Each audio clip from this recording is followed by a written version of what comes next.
नमस्कार, मैं हूं दीपक चौरसिया। गुजरात के भरूच से कौन बनेगा मुख्यमंत्री में आपका स्वागत है।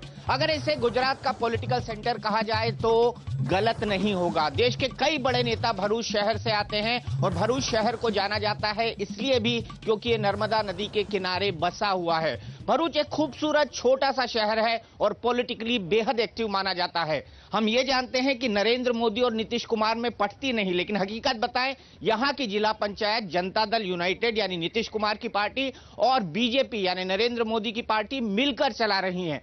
पॉलिटिकल रूप से भरूच क्या कहता है, क्या है यहां के राजनीतिक समीकरण, आइए सबसे पहले एक नजर उस पर डाल लेते हैं।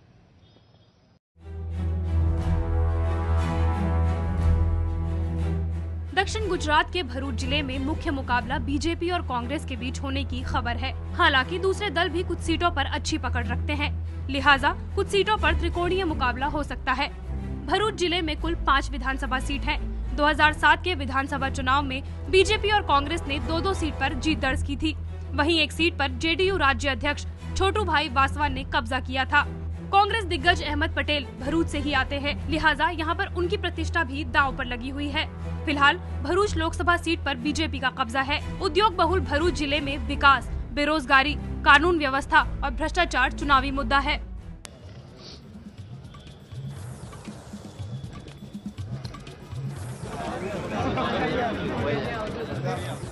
तो आइए आपको मिलवाते हैं आज के हमारे खास मेहमान से। कांग्रेस की तरफ से हमारे साथ हैं किरण ठाकुर, जो कि कांग्रेस के नेता हैं, किरण ठाकुर जी, और साथ ही साथ जयेश पटेल साहब हमारे साथ कांग्रेस की तरफ हैं। जनता दल यूनाइटेड, यहां पर काफी प्रेजेंस है जनता दल यूनाइटेड का भरूच जिला के अंदर। इंद्रेश कावाजी हमारे साथ मौजूद है। हमारे साथ मौजूद है आसिफा खान जी, जो कि बीजेपी की नेता हैं, हाल ही में कांग्रेस से आई हैं, कांग्रेस की प्रवक्ता रही हैं, और साथ ही साथ दुष्यंत पटेल साहब, जो कि बीजेपी के एमएलए हैं। आसिफा साहब, मैं कांग्रेस के पास जाऊं उससे पहले आपसे सबसे पहले मेरा सवाल, मैं बड़ा उत्सुक हूं जानने के लिए, दिल कैसे बदला? मतलब एकाएक आप कांग्रेस में थी, एक उत्तर दूसरा दक्षिण, अब बीजेपी में आ गए। सबसे पहले तो आपका शुक्रिया कि आपने मुझे पसंद किया सबसे पहले बात करने के लिए, और ये भी एक दिल का ताल्लुक है कि आपका दिल ये हुआ कि मुझे पूछा जाए। जहां तरक्की होती है, मैं पहले भी कह चुकी हूं कि जहां तरक्की है, जहां विकास है, वहां इंसान माइल होता है, और मैं भी इंसान हूं। अगर नरेंद्र मोदी जी की सरकार में मुझे विकास दिखा है तो मुझे दिखा है, और मैं जुड़ी हूं उनके साथ। 10 साल लग गए विकास देखने में आपको? जी बिल्कुल, किसी से मोहब्बत रातों रात नहीं हो जाती। जब हमने देखा, हमने सूझबूझ के साथ देखा और लगातार प्रगति के ग्राफ को देखा, और प्रगति के ग्राफ में मुसलमानों को शामिल करते हुए देखा, तो बेशक हमारा दिल आ गया। बड़ा पॉइंट बोला है आपने, मुसलमानों को शामिल करते हुए देखा। आसिफा खान साहब का दावा है कि मुसलमानों को शामिल किया है नरेंद्र मोदी ने इस विकास। हम तो देख रहे हैं कि नहीं पहनी, जब टोपी पहनाने को आ गए स्टेज पर, तब क्यों नहीं पहनी? टोपी क्यों नहीं पहनी? सद्भावना उपास की बात कर रहे हैं, मोदी जी ने टोपी क्यों? जी देखिए, मुसलमानों की टोपी एक सिंबॉलिक है, और उससे कहीं ज्यादा बढ़ चढ़ के ला इलाहा इल्लल्लाह मुहम्मदुर रसूलुल्लाह लिखा हुआ कलमा है, जिसकी चादर उन्होंने ओढ़ी। तो hats off to Modi ji कि उन्होंने हमारी चादर को ओढ़ा है। चादर ओढ़ ली, टोपी नहीं पहनी, चादर ओढ़ ली। टोपी नहीं पहनी, चादर ओढ़ ली। हम ये कहते हैं, ये नरेंद्र मोदी ना हिंदू का है ना मुसलमान का है। अगर वो जो 150 मंदिर गांधीनगर में तोड़ सकता है, वो कुछ भी कर सकता है। 150 मंदिर मुद्दा उठाया है, 150 मंदिर तोड़े हैं, ये आरोप विश्व हिंदू परिषद ने भी लगाया था। देखिए, कांग्रेस का पहले से ही जो नेगेटिव मुद्दा है उनको पहले दिखता है। गुजरात के 11 साल में, जो गुजरात की 11 साल में जो तरक्की हुए, उनको वो नजर नहीं आती है। पहले से ही कांग्रेस डिवाइड एंड रूल की जो पॉलिसी है उनके खून में मिली हुई है। इनका कभी ये नहीं हुआ है कि आपस में लोगों शांति सद्भावना से मिले। जब ये सद्भावना का माहौल पैदा हुआ तो अब इनके पास कोई मुद्दा नहीं रहा। 150 मंदिर तोड़ दिए, यहाँ ये हटा दिया, वहां वो हटा दिया। इनके पास ये करने की सिवाय और कुछ है ही नहीं। मैं सिंगल एक चीज पूछना चाहता हूं, ऐसा कौन सा राज्य है कांग्रेस जो चलाती है उसमें विकास का मुद्दा लेकर ये यहाँ खड़े हुए हैं? और इनको एक काम बताइए जिन्होंने किया हो कि वो यहाँ आकर बता सके फक्र के साथ कि इन्होंने ये काम किया है। आप पर सवाल उठ रहे हैं, क्या काम किया? क्या क्या काम किया है? एक विकास का काम गिना दे कांग्रेस, ये कह रहे हैं दुष्यंत। इनको पता नहीं है कि 1960 से गुजरात अस्तित्व में आया है और उसके बाद गुजरात में जो कुछ भी हुआ है, इसका जिसे कहते हैं ना कि इसका पिलर, इसका जो हम नींव रखी है तो हमने रखी है। नींव रखने के बाद लखपति होना मुश्किल है। बिल्कुल सही मुद्दा है। नींव रखी है कांग्रेस ने, जनता दल यूनाइटेड कहना है, कांग्रेस का दावा है नींव रखी है उन्होंने गुजरात के निर्माण। दीपक जी, पहले तो मैं ये बताना चाहता हूं कि ये जो टोपी पहनाना जो है वो भाजपा कांग्रेस का है। हम एक विकास की राजनीति में मानने वाले लोग हैं और हम बेसिक जो है, जो फंडामेंटल जो जरूरियातें हैं लोगों की, उसमें कंसंट्रेट करने वाले लोग हैं। तो मैं उसकी बात कहूँगा। जब तक दावे कांग्रेस और भाजपा की तरफ से हो रहे हैं कि विकास उन्होंने किया, तो ये अलग बात है। लेकिन अगर भरूच पर आज अगर कंसंट्रेट किया जाए तो भरूच आज इतनी सारी समस्याओं में लिप्त हुआ है कि यहाँ पे बेरोजगारी की समस्या है, यहाँ पे पीने के पानी की समस्या है और पर्टिकुलरली जो यहाँ पे नर्मदा नदी का जो बैक वाटर इफेक्ट का जो मसला है कि जिससे आज 15-17 किलोमीटर का जो रिवर बेल्ट है वो खारपट में आ गया है और ऐसी कई सारी समस्याएं हैं जिसमें आज भरूच डूबा हुआ है। तो मैं नहीं मानता कि ये जो आज दावे करना वो कोई ठीक बात है, वो चाहे भाजपा की तरफ से हो या कांग्रेस की तरफ। दावे ठीक बात नहीं है। दुष्यंत भाई, आसिफा जी, आवाज यहां से ये उठी है कि नर्मदा की रिवर बेल्ट की प्रॉब्लम आज तक नहीं सॉल्व हुई। सौराष्ट्र के अंदर नर्मदा का पानी नहीं पहुंचा। 11 साल से मोदी साहब वादा कर रहे हैं कि 2004 में पहुंचेगा, 2007 में पहुंचेगा, काम तो पूरा नहीं हुआ है। पूरी तरह से ये बात सच नहीं है। सौराष्ट्र में 114 डैम का निर्माण का काम शुरू है, हो जाएगा और विश्व की सबसे बड़ी योजना कल्पसर योजना वो आ रही है गुजरात में। ये हम गर्व के साथ कह सकते हैं कि मीठे पानी की वो योजना विश्व में सबसे बड़ी योजना है कल्पसर, और जो गुजरात के सिर उसका श्रेय जाता है। गुजरात को श्रेय जाता है, सबसे बड़ी योजना। सबसे बड़ी योजना की बात नहीं है, ये सौराष्ट्र के पानी की बात करते हैं। वहां पे 150 डैम बने हैं। ये भरूच के अंदर जो डैम बने हैं उसका मेंटेनेंस नहीं हो रहा है और भरूच के लोग नदी किनारे वाले वो पानी से प्यासे हैं। आज भरूच में भी पानी नहीं है और भरूच में भी पानी नहीं है। और जब डेवलपमेंट की बात करते हैं तो हम कहते हैं कौन सा पावर स्टेशन वो बीजेपी ने बनाया, कौन सी शुगर फैक्ट्री बीजेपी ने बनाई, और वो जीएनएफसी जैसा संकुल, जीआईडीसी जैसा संकुल, आईपीसीएल जैसा संकुल ये किसने बनाया?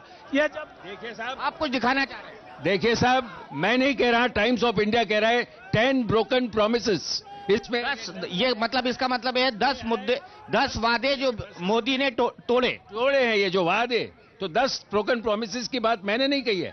ये टाइम्स ऑफ इंडिया में हर पेपर में आया है। आज तक डिनाई क्यों नहीं किया गया कि सब गलत है? यही बता रहा है कि ये बात सही है। आपकी अनुमति हो तो दुष्यंत भाई और उनको दिखा दूं। देखिए दुष्यंत भाई और आसिफा जी, ये देखिए 10 वादे जो मोदी जी ने, हमने इसे पढ़ा है और ये तो किसी रिपोर्टर का ओपिनियन है कि मोदी जी ने 10 बातों को पूरा नहीं किया। लेकिन मेरा तो सिर्फ एक ही सवाल है। प्रधानमंत्री जी ने कहा था कि 100 दिन में गरीबी को दूर करेंगे, महंगाई को दूर करेंगे, वो पूरा नहीं किया।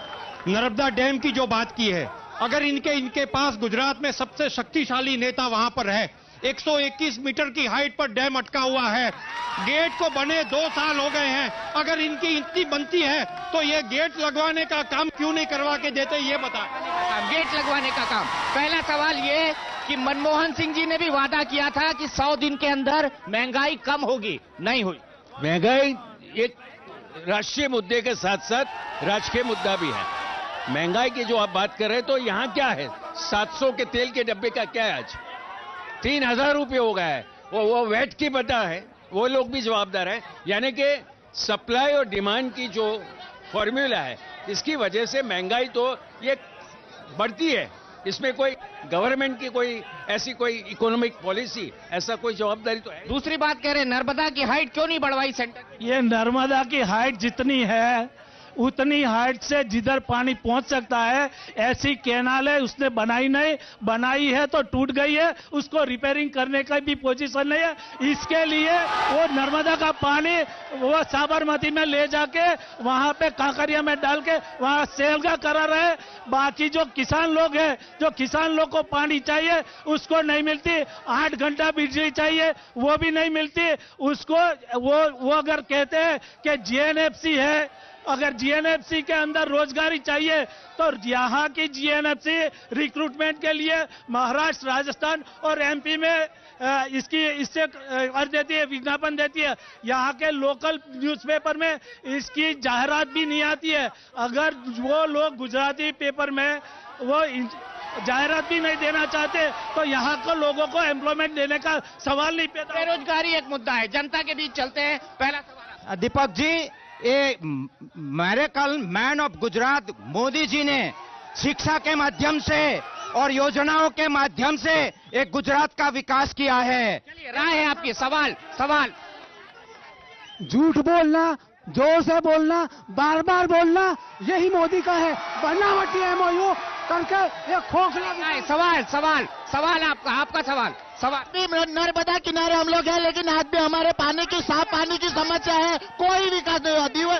ये तो ऐसा हुआ कि हमारे डैम के नीचे प्यासे मरने की बात है। हम कहते हैं कि हमारे मुख्यमंत्री श्री नरेंद्र मोदी ने जो विकास की बातें की है, जो भरूच के अंदर से जो नर्मदा नदी बह रही है, आज भरूच की पब्लिक पानी के लिए तरस रही है। एक बात यहाँ पर, ये भरूच में पानी की कोई समस्या नहीं है। 2-2 घंटे हमारी नगर पालिका पानी देती है।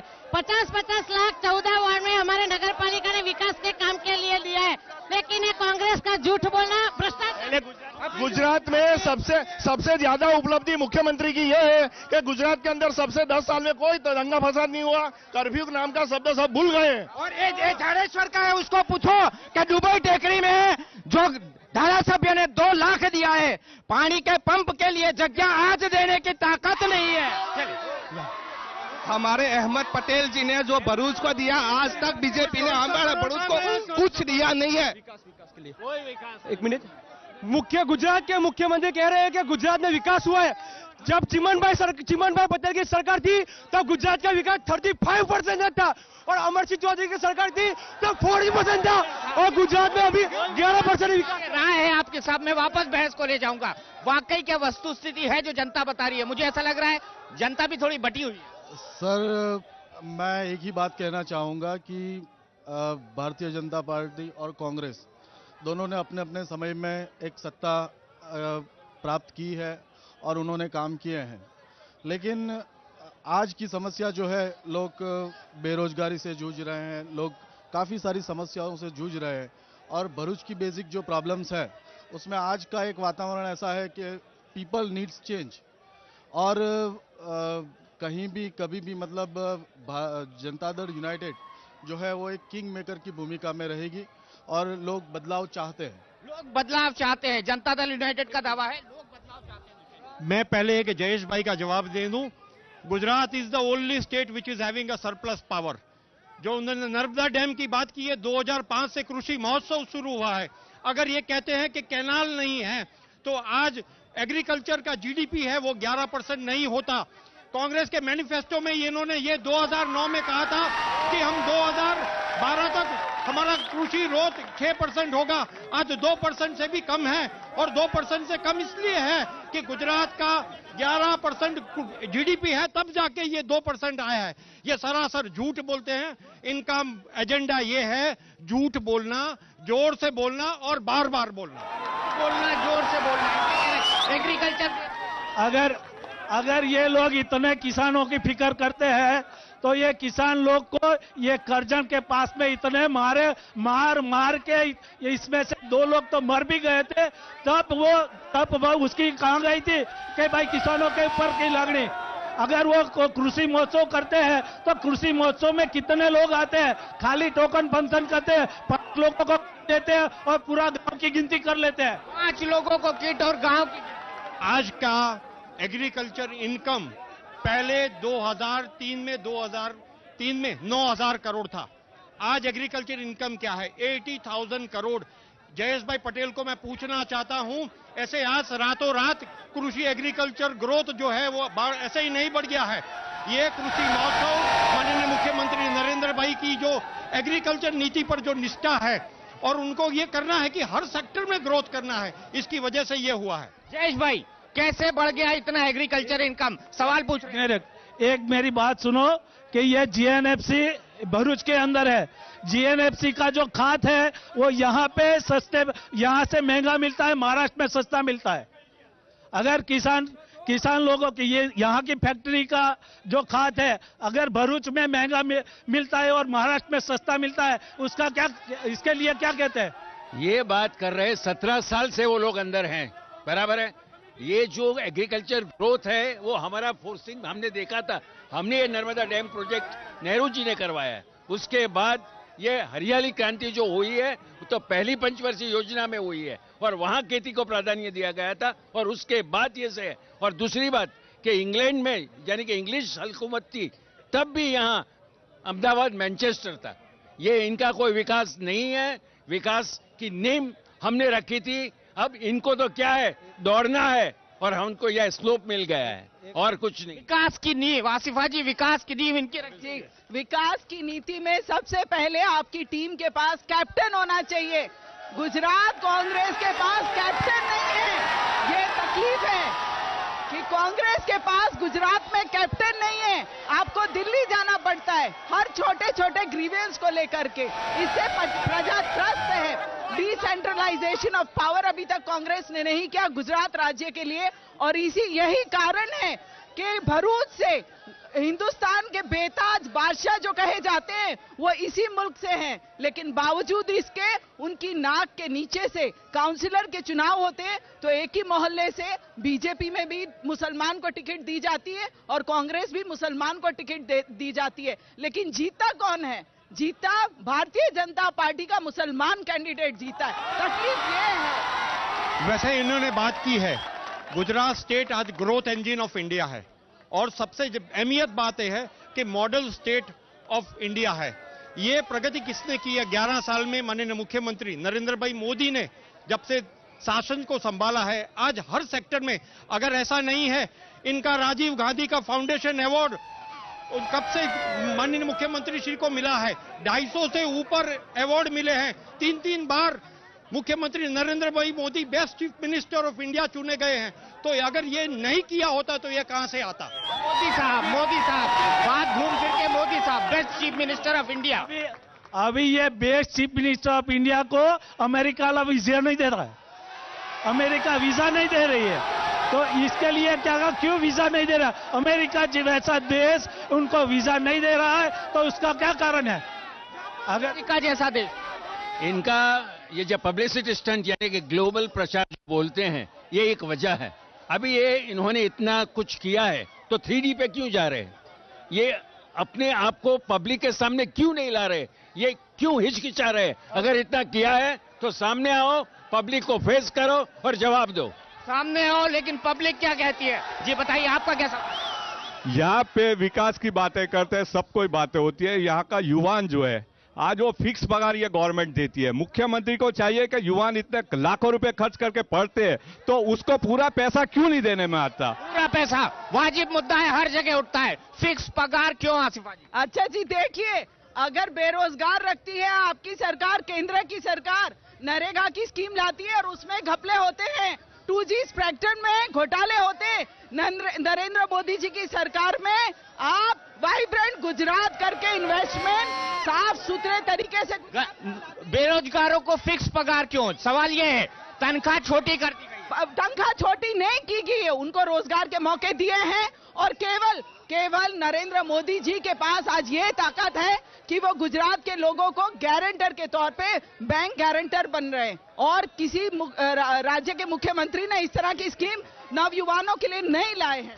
क्या बेरोजगारों को रोजगार मिल रहा है? बेरोजगारों को रोजगार मिलने का सवाल नहीं है। ये गुजरात सरकार ने कानून बनाया कि 70% लोकल लोगों को एम्प्लॉयमेंट मिलनी चाहिए। ये भरूच के अंदर कहां पे 70% लोकल लोगों को एम्प्लॉयमेंट मिलता है वो बताइए। हमने पहले भी बोला कि जीएनएफसी गुजरात सरकार का साहस है और इसकी एडवर्टाइजमेंट जो महाराष्ट्र, राजस्थान और एमपी में होती है तो ये गुजरात वाले को कहां भेजना चाहते हैं। क्लोजिंग कमेंट आपसे, एक आखिरी क्लोजिंग कमेंट आपसे, वक्त मेरे पास कम है। नीतीश कुमार नरेंद्र मोदी को बिहार में देखना नहीं चाहते, यहाँ पर भरूच में आप मिलकर जिला पंचायत चला रहे हैं, ये क्या है? साहब इसमें ऐसा है कि भरूच जिला पंचायत लास्ट टाइम हम लोगों ने कांग्रेस को सपोर्ट किया था और वो टाइम पे कांग्रेस के मेंबर्स ज़्यादा थे यहाँ पे, और ये इस टाइम पे भारतीय जनता पार्टी के मेंबर्स ज़्यादा हैं। इस वजह से हमने बीजेपी को सपोर्ट किया है। पर्टिकुलरली हमारा जो एजेंडा है वो प्रजा के मत को इकट्ठा करना है। इसी वजह से हमने इस दफा भारतीय जनता पार्टी को, क्योंकि उनके मेंबर्स ज्यादा हैं। आप सबको बहुत बहुत शुक्रिया मेरी तरफ से। वक्त हमारे पास इतना ही है। आप देख सकते हैं चुनाव का वातावरण गुजरात में धीरे धीरे किस तरीके से गर्माता जा रहा है। हम भरूच से आपको आज यहीं से वापस लिए चलते हैं। कल कौन बनेगा मुख्यमंत्री का कारवां जाएगा एक नए शहर की ओर। गरीब को देखा है।